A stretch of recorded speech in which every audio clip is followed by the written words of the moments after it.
Dito si ate, 62 years old na siya, pero mukhang, tingnan nyo, taga, yun to, si ate, ang pangalan mo te? Marilo. Marilo Balinya, 62 years old, ng Bagakay, Hinabangan Samar. Okay, ate, sige, kanta na. Okay, sarap ng mabuhay sa daigdigan.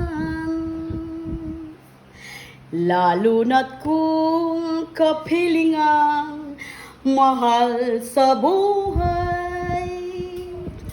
Nang madamang ligaya sa gabi't araw, nilimot mo ang lahat ay mayroon hangganan.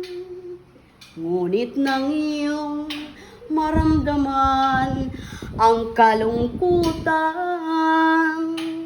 ay noon mo naalala ang may kapal, ang tao'y marupok, kay daling lumimot sa Diyos ng lahat.